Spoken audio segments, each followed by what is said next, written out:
Estate परीक्षा 2019-20 के संबंध में बड़े अपडेट के साथ मैं नीरज आपके साथ। आज हम आपको बता दें कि एस्टेट 2019-20 परीक्षा का एडमिट कार्ड जारी हुआ, पर एडमिट कार्ड जारी होने के बाद अभ्यर्थियों में संशय की स्थिति है। महिला अभ्यर्थी और दिव्यांग अभ्यर्थियों के साथ हुआ है खिलवाड़ और साथ में बिना सिलेबस के परीक्षा। ऐसे में 4 सितंबर 2020 को पटना हाईकोर्ट में बड़ी सुनवाई है और सुनवाई के बीच अभ्यर्थियों के दर्द से हम आपको रूबरू कराएंगे। अभ्यर्थियों ने हमसे बातचीत के क्रम में कहा कि हम दिव्यांग अभ्यर्थी हैं, हमारे पास दोनों पैर नहीं हैं, हम दरभंगा के हैं, भागलपुर 200 किलोमीटर दूर सेंटर है, कैसे जाएं। साथ में सिलेबस के मुद्दे पर भी उथल पुथल की स्थिति है। बिना सिलेबस की परीक्षा, अभ्यर्थियों का कहना है कि इतनी दूर दूर सेंटर, महिला अभ्यर्थियों का सेंटर इतना दूर, अभ्यर्थी पहुँचेंगे कैसे, और पहुँच भी गए तो अभ्यर्थियों को होटल नहीं मिलेगा, खाने की व्यवस्था नहीं होगी, अभ्यर्थी संक्रमित हो सकते हैं। पर सरकार और शिक्षा विभाग को इससे कोई मतलब नहीं। सिस्टम कहीं फेल नज़र आ रहा है और सरकार चुनावी रोटी सेकने में मस्त है। सरकार के आदेश पर यह कार्य हुआ और अभ्यर्थी अब कोस रहे हैं ऐसी सरकार को। पिछले दिनों यूट्यूब पर एक आंदोलन हुआ कि ऐसी सरकार को उखाड़ फेंको और सरकार और ऐसी व्यवस्था के खिलाफ आवाज़ उठाओ। हम भी समर्थन करते हैं क्योंकि सरकार अब निकम्मी हो चली है और सरकार को आम अभ्यर्थियों की ज़िंदगी से कोई मतलब नहीं। अभ्यर्थियों का सेंटर भी अजब गजब है। औरंगाबाद के अभ्यर्थी को बिहार शरीफ भेजा गया। आप ये जानें कि 8 से 9 घंटे सफ़र के बाद अभ्यर्थी अपने गंतव्य तक पहुँचेंगे। इस बीच में अगर अभ्यर्थी संक्रमित हो गए तो जिम्मेवारी किसकी होगी। बिहार सरकार फेल है और इस सिस्टम फेल के बीच एक बार फिर से अभ्यर्थी फंसे हैं। और ऐसे में कोई अभ्यर्थी अगर उठकर खड़ा हो और फिर से पटना हाई कोर्ट में वाद दायर कर दे तो जिम्मेवारी किसकी बनती है। सरकार इस कोरोना प्रकोप के बीच सिर्फ अभ्यर्थियों के जान से, ज़िंदगी से खेल रही है। ऐसे में दिव्यांग अभ्यर्थी ने हमसे बातचीत की और उन्होंने भी ये कहा कि हम कैसे जाएंगे, हमारे पैर नहीं हैं।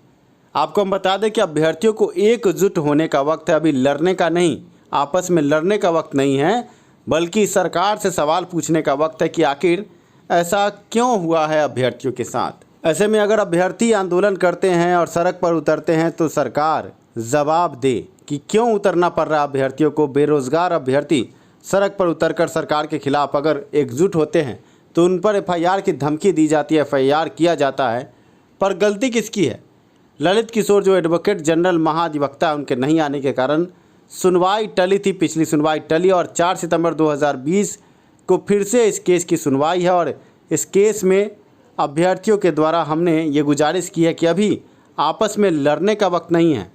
जो भी 6 केस हुए हैं, सभी केसों के जो मुख्य प्रमुख हैं उनसे हम निवेदन करेंगे कि सिलेबस की चर्चा ज़रूर करें। शिक्षा सुधार रोजगार ने भी केस मेंशन किया है, पर जब आपका केस लिस्टिंग पर है और पटना हाई कोर्ट में इसकी सुनवाई होने वाली है तो हम अभ्यर्थियों से ये निवेदन करेंगे कि अभी आपसी मतभेद, आपसी दुश्मनी को भूलकर अभ्यर्थियों को एक होकर बस एक मुद्दे पर आगे बढ़ना है कि पहले सरकार और शिक्षा विभाग सिलेबस जारी कर दे और सिलेबस जारी करने के बाद अभ्यर्थियों की परीक्षा ले ले। समय देने के बाद 45 दिन कम से कम अभ्यर्थियों को समय मिलना चाहिए तैयारी को। बिना सिलेबस के अभ्यर्थी असमंजस में, अभ्यर्थी ये सोच रहे थे कि सरकार और शिक्षा विभाग हाईकोर्ट पटना के आदेश के बाद सिलेबस जारी करेगी। आपको बता दें कि नीरज कुमार और अन्य के केस बनाम बिहार सरकार के केस में ये साफ हुआ था। केस संख्या CWJC 5650 था। उसमें साफ ये कहा गया था कि सिलेबस जारी करने के बाद कोरोना प्रकोप थमते ही परीक्षा ली जाए, पर सिलेबस का कोई अता पता नहीं है। एक तरफ से कोर्ट की अवमानना है, कोर्ट के आदेश को धात बताते हुए सरकार और शिक्षा विभाग ने परीक्षा की घोषणा कर दी। अभ्यर्थी इसी इंतजार में थे कि सिलेबस पर कुछ करेगी सरकार, क्योंकि हाईकोर्ट पटना का निर्देश है और उच्च अधिकारी भी आश्वासन देते रहें। शिक्षा के निदेशक हैं, बड़े निदेशक यूट्यूब पर बराबर ऑनलाइन आते हैं, उन्होंने भी कहा कि NCERT सिलेबस बना रही है और सिलेबस मिलेगा, पर आखिरी समय में वो भी मैदान छोड़कर भाग खड़े हुए। अब अभ्यर्थी किससे सवाल पूछे। परीक्षा नियंत्रक को फ़ोन करने पर गोल मटोल जवाब मिलता है। ऐसे में हमने अभ्यर्थी से बातचीत की और आपको बता दें कि अभ्यर्थी ने कहा है कि ये परीक्षा नहीं, मजाक है अभ्यर्थियों के साथ, और अभ्यर्थी ने अपना दर्द बयां किया। पहले आप सुनिए दिव्यांग अभ्यर्थी ने क्या कहा। हमारे साथ हैं जमशेद आलम। जमशेद आलम जी, आप एस्टेट अभ्यर्थी हैं और साथ में दिव्यांग भी हैं। ये जो स्थिति आई है, कहाँ सेंटर दिया गया है, क्या समस्या है? सर मैं स्टेट अभ्यर्थी हूँ और मेरा नाम मोहम्मद जमशेद आलम है। मैं दरभंगा का निजी निवासी हूँ और दरभंगा में सेंटर होने के बावजूद भी मेरा सेंटर भागलपुर दिया गया है, जबकि जी। मैं दिव्यांग हूँ और इसमें पीएच उसमें शो भी कर रहा है कि हाँ आप दिव्यांग है, फिर भी भागलपुर दिया है। 200 किलोमीटर दूर सेंटर है। आप जैसे तो और कितने दिव्यांग अभ्यर्थियों को आप जानते हैं जिनके साथ ये सर समस्या है? मेरे साथ एक और दोस्त है, यहाँ बेगूसराय जिला का है, गरीब कुमार नाम एक लड़का है, उसका सेंटर दे दिया छपरा, जी। जो वो भी बहुत परेशान है। आप किस चीज से विकलांग है सर? सर हम पाँव से हैं। आप पाँव से विकलांग है और इतना जी दूर सेंटर दिया गया है, ऐसे में आप क्या शिक्षा विभाग से और सरकार से गुहार लगाएंगे? सब ये गुहार लगाएंगे कि हमारा सेंटर होम सेंटर रहता तो अच्छा होता और हम एग्जाम दे पाते। ऐसे में हम गरीब छात्र सर जाने में असमर्थ हो सकते हैं और परेशानी का भी काफी सामना करना पड़ेगा, क्योंकि सेंटर मेरा सुबह 7 बजे ही है भागलपुर, तो पहुंचने में बहुत मुश्किल लग रहा है। तो हम चाहेंगे आपको कि क्या हमारा होम। लगता है कि सरकार और शिक्षा विभाग अभ्यर्थियों के साथ ये नाइंसाफी कर रही है, ये कहाँ तक आप इसको विरोध करते हैं?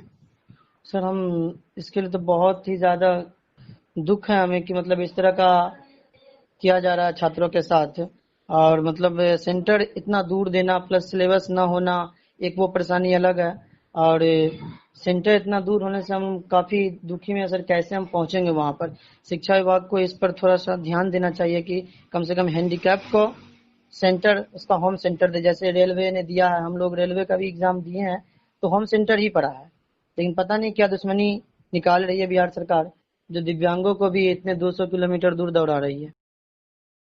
दिव्यांगों को भी 200 किलोमीटर दूर भेजा जा रहा है, कहाँ का इंसाफ है? महिला अभ्यर्थी इस मुद्दे पर बोली हैं। पटना की महिला अभ्यर्थी भागलपुर सेंटर, कैसे भागलपुर पहुंचेंगी? महिला हैं, कैसे परीक्षा देंगी?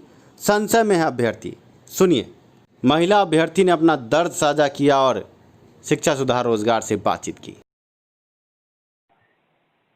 हमारे साथ है पिंकी जी और स्टेट अभ्यर्थी हैं। इनका सेंटर पटना रहते हुए भागलपुर दिया गया है। काफी परेशान है क्योंकि लॉकडाउन के बीच आखिर परीक्षा कैसे होगी। पिंकी जी, क्या हुआ है? ये जो स्थिति अभी आप बता रही हैं कि सेंटर बदला गया, इससे क्या क्या दिक्कत हो सकती है? सर एक तो लॉकडाउन है और दूसरा ट्रेन की सुविधा नहीं है सर। ट्रेन भी सरकार चला रही है तो वो उस रूट में नहीं चल रहा है जिससे आदमी वहाँ पहुँचा जा सके। और लॉकडाउन में लड़की लोग का तो आप जानते ही हैं कि कितना जाना पड़ता है, तो मतलब कैसे संभव है हाँ कि आदमी एग्जाम देकर जाए। और पैसा भी बहुत ज्यादा लेता है, 5-6 हजार लेता है। ऐसे में आप क्या मांग करती हैं शिक्षा विभाग सरकार से? लड़की लोग को होम सेंटर दिया जाए और सिलेबस जो है वो उस पर जरूर एक बार सोचा जाए। सिलेबस जरूर दिया जाए, ये है पिंकी जी के बोल और आपने दिव्यांग अभ्यर्थी के बोल भी सुने। ऐसे में सरकार और शिक्षा विभाग से हम ये गुहार लगाएंगे कि अभ्यर्थियों के साथ ये खिलवाड़, सरकार को आने वाले चुनाव में परिणाम भुगतना पड़ेगा। जो अभ्यर्थी अभी रो रहे हैं, सरकार को खून के आंसू रुलवाएंगे। ऐसे में शिक्षा सुधार रोजगार की तरफ से सिलेबस के मुद्दे पर बड़ा केस पटना हाई कोर्ट में दायर किया जा रहा है और जल्द ही आपको सुनवाई देखने को मिलेगी। अभ्यर्थियों के साथ ये नाइंसाफ़ी बर्दाश्त नहीं की जाएगी। आपको बता दें कि एडमिट कार्ड त्रुटि सुधार को लेकर भी अभ्यर्थी पटना हाई कोर्ट में है। जनहित याचिका की सुनवाई 1-2 दिन में देखने को मिल सकती है, कार्य प्रगति पर है। इस बीच बड़ी खबर हम आपको दे दें कि जिन अभ्यर्थियों पर FIR हुआ है उन अभ्यर्थियों का एडमिट कार्ड जारी नहीं किया गया। सेंटर पर जहां धांधली की खबर थी, हंगामे की खबर थी, आप ये समझें कि अभ्यर्थी जिन्होंने हंगामा नहीं किया और वो सेंटर पे थे, उन पर FIR हो गया, उनका एडमिट कार्ड BSEB के द्वारा नहीं जारी किया गया। जब परीक्षा ही रद्द हो गई तो एडमिट कार्ड जारी होने में क्या समस्या थी? इस पर सरकार और शिक्षा विभाग को पटना हाई कोर्ट में जवाब देना होगा। हमारा केस अवमानना का केस है, बिना सिलेबस की परीक्षा हम नहीं मानते। और अब पटना हाई कोर्ट के निर्देश को भी जब शिक्षा विभाग BSEB नहीं मान रही है तो शिक्षा सुधार रोजगार इस संबंध में जो बड़ा केस पटना हाई कोर्ट में दायर कर रहा है, उस केस में सभी मुद्दों पर चर्चा होगी और चर्चा होने के बाद विश्वास है कि पटना हाई कोर्ट इसमें न्याय करेगा। हमने परीक्षा इसलिए रद्द नहीं करवाई थी कि फिर से अभ्यर्थियों को उसी रास्ते पर छोड़ दिया जाए।